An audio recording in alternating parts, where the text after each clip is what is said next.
Hello and welcome to Investflow. Today we'll be talking about one of the companies with the biggest runs in the last few years. The company we're talking about, of course, is Apple. The company is the largest company in the world with an astounding market cap of almost $3 trillion. But the question now is, can a company with that big of a run-up still have more growth and more scale, more innovation? Or is this the end for a good investment in Apple? Let's find out. Apple, ticker symbol AAPL, currently has a market cap of around $2.7 trillion. They employ around 154,000 employees, were founded in 1976 and are headquartered in Cupertino. They are working in the technology sector, and the CEO has been Tim Cook since 2011, or how ex-President Donald Trump so lovingly called him Tim Apple. If we take a look at the share price, we can see that since 2017, Apple had one of the biggest run-ups in stock market history, if we take into account the market capitalization gain from this 360% increase. The company also split once or twice in the same time period and went up from just around $30 all the way up to $170, roughly. If we take a look at the shareholder structure, we can of course see one interesting company here, and that's Berkshire Hathaway, the holding company of Warren Buffett, the legendary investor. Apple now accounts for around 40% of the portfolio of Berkshire Hathaway, I think. So very interesting to see such a old value investing company having such a large position in Apple. If we take a look at analyst opinions for Apple, we can see that they are all bullish at this point. In the past, Apple had a few analysts calling for a sell, as we can see on the red in the chart over the last 3 years here. But currently there are 24 with a buy rating, 6 with a hold rating, and nobody with a sell rating. We can also see that the consensus price target for Apple is above the current share price right now. So analysts are expecting more upside in the stock. So let's take a look at the business model for Apple. The first thing I want to talk about is the brand. Apple does have the most valuable brand in the world with an estimated brand value of over $400 billion. This leaves them leagues ahead of other big tech companies like Amazon, Microsoft and Google, which all are around the $200 billion brand value. And then also consumer companies like Samsung, Toyota, Mercedes-Benz, McDonald's or Disney. A very big part of the business model for Apple is their operating systems. Apple is competing with some of the biggest companies in the world with Windows from Microsoft in the desktop operating system segment. We can see that over the last decade, they continuously gained market share against Windows, but also Linux has been taking some market share. But the most important thing is that Apple is currently approaching the 20% market share level for desktop operating systems with the MacBook. On the mobile side, we can see that Android also has been losing market share to Apple in the recent years, with Apple approaching also around 25% of the market share. This is very important to track because basically all of their ecosystem depends on the iPhone and the MacBook being a success. The iPhone pretty much invented smartphones, and we can see since they established the iPhone brand, it kept taking market share. And currently in the last quarter, they had almost 25% of global shipments. We can also see that there is some seasonality in here because the iPhone is just one brand. It releases a new phone roughly every year. So we can see big spikes in the sales volume when a new one releases. This is a big difference compared to other phone makers like, for example, Xiaomi, which releases tons of new models every quarter pretty much. So they have a more steady shipment market share there. Because basically everybody knows what the iPhone is and why it's such a strong brand, I won't talk too much about that and would rather focus on the product pipeline. Because everybody knows that the iPhone is very strong, so that's not really anything that would give the company, or rather the stock, any upside. So we have to look into the future and at the product lineup, the pipeline of new products that they are either developing, rumored that they are developing them, or already announced them. So the first rumor is that they are working on a foldable phone. A lot of people are expecting the newest generations of smartphones to be foldable. Basically, since the iPhone came out in 2007 or 8, I can't remember the exact year, the smartphones haven't really improved too much, or rather innovated too much in the way they are looking. They are still roughly the same, just with a lot better and faster technology. But having a foldable phone would be the next step for a lot of people. And a lot of people are expecting Apple to release this one in around 2023. Another important product in the pipeline that has been rumored for a long time has been the electric vehicle that Apple is supposedly working on. Especially the renowned Apple analyst Ming-Chi Kuo believes that Apple is planning to release a fully autonomous vehicle and not just the software for the autonomous driving. And he expects that to launch even between 2023 to 25. A lot of other analysts though think that it will take some time longer, so like 2025 to 27 or something like that. But either way, a fully Apple developed car would have a lot of upside potential for the company. These new electric vehicles that are being developed are basically huge supercomputers. They can have a lot of equipment in there, and especially with all the services that Apple is selling, they can have a lot of opportunity here to enable new products and new services that can be enabled, and especially be subscriptions with the car. So that's some very interesting development with Apple here, in my opinion. Other interesting rumors and new products that are being developed are the virtual reality gear that Apple is working on. This headset is rumored to have a special high-end display, an integrated processor, and an ROS, which stands for Reality Operating System. The inputs are via touch panel, voice activation, and hand gestures, and the price is said to be around $3,000. So this would be another high-priced product that Apple is looking to sell and could flawlessly blend into the whole ecosystem. The AR/VR headset could be on the market even at the end of this year, but Apple is struggling with development issues, so it could also be delayed to 2023.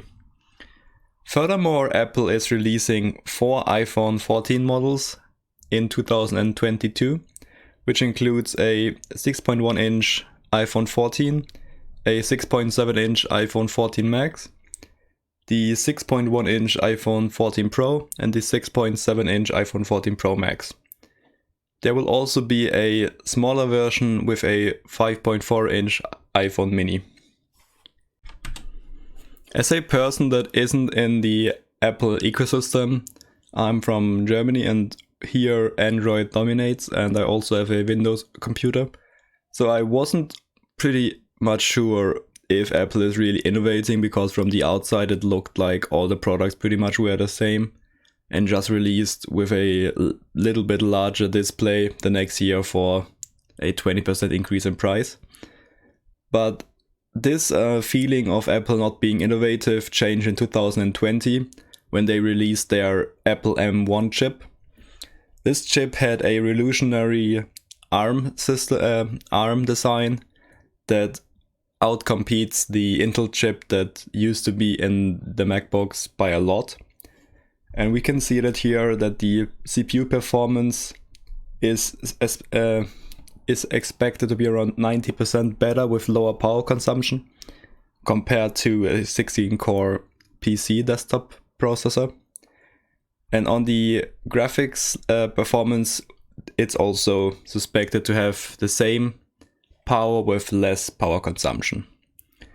And these chips that Apple has developed in combination with Taiwan Semiconductor Manufacturing Company as the manufacturer have been really impressive and really are a great sign for the future. And especially with Apple now designing their own chips, that will further increase the operating leverage, because now they only have to pay Taiwan Semiconductor to produce the chip and they don't have to pay Intel any share for the product design. This is also in line with a much bigger transformation in the semiconductor market, with a lot of big players now choosing to design their own chips. Not just Apple did this with the M1 chip, but also behemoths like Microsoft, Amazon and Google, and also Tesla are designing their own chips and letting them manufacture by companies like TSMC or Samsung. The question now, of course, is what does the future hold for Apple? I think if we look at the recent willingness to innovate and stray away from their proven system of just releasing a new iPhone, a new MacBook, and just pocketing the profit, I think it's a pretty good development that they are actively developing new products and taking risks. And I think if they can keep that up, then the future is looking bright for Apple. One of the biggest reasons why Apple has had such a great run in the last years has been their services growth.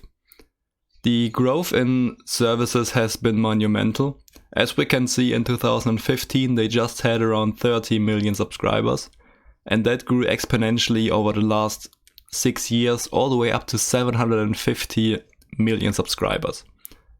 Services are now Apple's second strongest segment, behind the iPhone of course, and they are becoming even more important with their strong growth rates. Apple has a lot of different services like Apple TV Plus, Apple News Plus, the Apple Card, Apple Arcade, Apple Music or iCloud. And they keep releasing new services, and especially looking at the electric vehicle they are developing, there is a lot of potential for even more services. A new potential growth market for Apple is augmented reality. Besides the development of the virtual reality or augmented reality devices they are developing right now, there were also rumors of things like eyeglasses, so basically virtual reality glasses that fit more into the normal everyday life, like a big headset, like the current ones. And some people are expecting that in as little as a decade, the normal cell phone like we know it could already have disappeared. So it's very important for Apple to keep on with the current zeitgeist and to keep developing new products. Another underrated growth market for Apple could be healthcare. With the Apple Watch, they have a device that measures a lot of very important data points like the heart rate, the blood pressure every year. And with that data, they could eventually roll out a health service and compete with companies like Teladoc or the health insurance companies. And that could be a very interesting subject for them. There are also rumors that Apple is developing solutions for diabetes treatment. And Apple recently mentioned in a patent application that type 2 diabetes just in the US has a cost for society of around 825 billion. So there's lots of opportunity ahead in that sector if they play their cards right. Apple has this famous saying of one more thing when they announce a new product that will revolutionize the business model.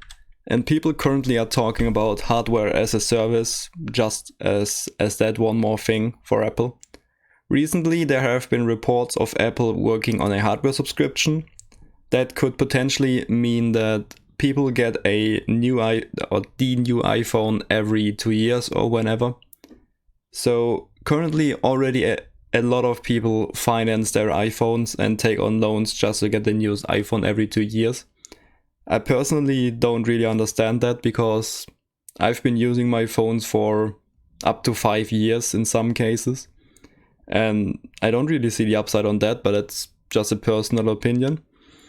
And with the huge amount of people that are already financing their iPhones, I think it could be a very good value proposition for a lot of people. They could also bundle that with subscription services, so they could use all their Apple Music, Apple Movies, Apple TV and whatever they have into that subscription too. On the other hand, though, from an environmental perspective, I don't really think hardware as a service is a great thing for society. It just encourages more useless consumption, but that's just, once again, a personal thing that doesn't really fit into an invest case. Just something to keep on the mind, that this could also have a backlash from an environmental perspective for Apple. Before I continue with the video, I would kindly ask you to leave a thumbs up on the video, subscribe to the channel, leave a comment down below. Let me know what you think about Apple. Do you use their products? Do you own the stock? What do you think in general about the company? But enough of that, and let's get back to the video. Now let's take a look at the last full year numbers for Apple, and let me just tell you, those are impressive. Apple has an astounding revenue of $365 billion in the last year, which represents an increase of around 33%. Net income increased by around 65% to an astounding $94 billion in just 1 year. The EBIT even increased over $100 billion. The equity the company currently has is around $63 billion, which decreased by 3%, and thus the equity ratio decreased to 18% too. The returns on equity are an astounding 150% due to the low equity that's in the company. And free cash flows are pretty much in line with net income, so that's a good thing to see. Those were a lot more stable in 2020 and only increased 26% compared to the 65% increase in net income. So now they're pretty much trading at the same net income and free cash flow basis. If we take a look at the valuation, we can see that Apple's valuation came down a lot. In 2020, they traded at around a 35 price to earnings ratio and a forward price to earnings of 31. That came down now to a 28 current and a 27 forward price earnings ratio. Both of those metrics are above their 5-year average though, by quite a bit. The price to book ratio increased further from 30 to 38, but that's not really a very representative metric to take a look at anyways for a software company, which I would count Apple in, even though most of their revenue is hardware. The price to cash flow ratio decreased a little to 27, still a lot above their 5-year average though. The PEG ratio on the other hand, which represents price earnings plus growth, is in line with their 5-year average and came down a lot from 5.0 to 2.4. The Petrovsky F-score, which is a metric for the financial state of the company, is looking very nice at a 7 out of 9.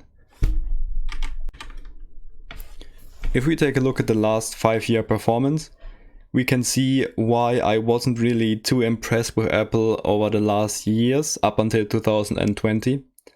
The company had a rather stagnating revenue, just going from 229 to 227 from 17 to 20.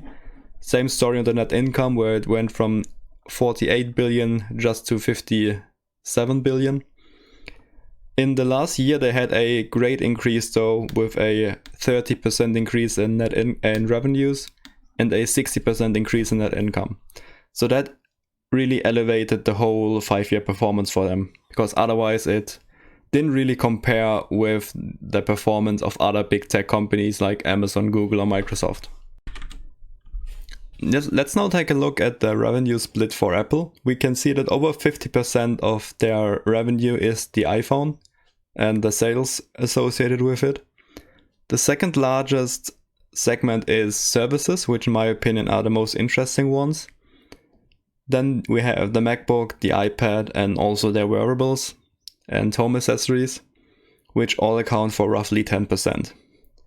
The important thing though is that their hardware segment keeps up, because without their hardware, the highly profitable services segment can't really exist. Apple has been devouring their shares over the last decade. If we take a long-term view at their shares outstanding, we can see that from the IPO in 1981 up until around 2012, they have been diluting shareholders by a lot, increasing the total share count by around double. But since 2012, when the iPhone really made them a very profitable company, they have been buying shares like crazy, decreasing the shares outstanding from around 25 billion all the way down to 16 billion. Funny enough, even though Apple is the most financially strong company in the world from an earnings perspective, the company does have actually a lot of debt. Company has $106 billion in debt with 64 billion in cash, meaning they have a net cash position of minus 42 billion. This is not really an issue though, considering they have an EBITDA of over 120 billion every year, which leaves their financial debt at just 35%. If we take a look at the guidance, we can see that analysts expect revenues to keep increasing, although not at the same rapid pace that it did in 2021, of course. Analysts are expecting revenues by 2024 to reach 435 billion. Net income is expected to increase a little, up to 105 billion, but not a lot. Once again, not keeping up with the large increase from 2020 to 21, of course. Now let's do a quick summary of Apple. Apple is the most valuable brand in the world. They have a huge ecosystem which they keep on leveraging with new services and new products. They are the biggest cash cow in the world with net income almost reaching 100 billion every year. The service segment is gaining relevance and is a very important thing to take a look at about the company, in my opinion. On the negative side, they have a lot of competition. The iPhone only has around 20% of market share globally, with other strong companies like Samsung and Xiaomi trying to take market share away. On the other hand, the MacBook also has a lot of competition from all the other laptop manufacturers and from desktop PCs that are running on Windows. And also a lot of the sales still depend on the iPhone, with the iPhone accounting for around 52% of revenues and also being a very important part for the service segment, of course, because without the hardware you can't really sell the services. If we take a look at the mode for Apple, we said that technology is looking pretty good at the second highest mode level. A few years ago I would have put it a lot lower, but with the M1 chip and all of the products in their pipeline, that increased a lot. The brand, of course, has to be top notch, being the most valuable brand in the world. And experience also is high since they pretty much discovered or produced the first smartphone ever, and also have been in the on the laptop segment for around 40 years now. So experience also is at the most highest level. So finally, let's take a look at my outlook for the company. Apple has the most valuable brand in the world. They are one of the economically strongest companies that ever existed. They have a huge hardware ecosystem that they are leveraging with services. Apple has rarely had so many promising future products in their pipeline, especially looking at the last 5 years, where the pipeline hasn't really been too impressive up until 2020. They have very good management, but they are also in a fiercely competitive market and a lot depends on the iPhone. I think Apple has sustainable upside potential for years to come, but Apple is not in my personal investment portfolio.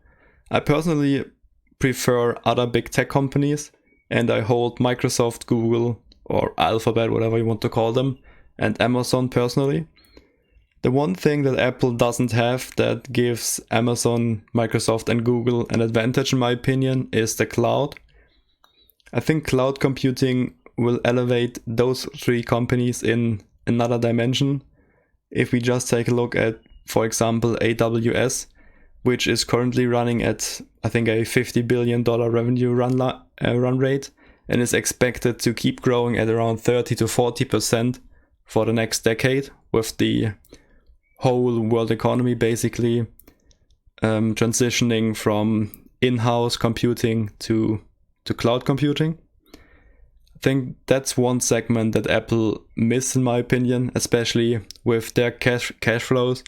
They could have easily competed in that dimension.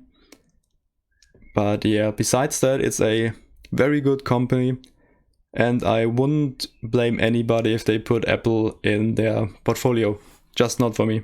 So hope you did like the video. If you did, consider liking the video, subscribing, leaving a comment down below, and tuning in for the next video next week.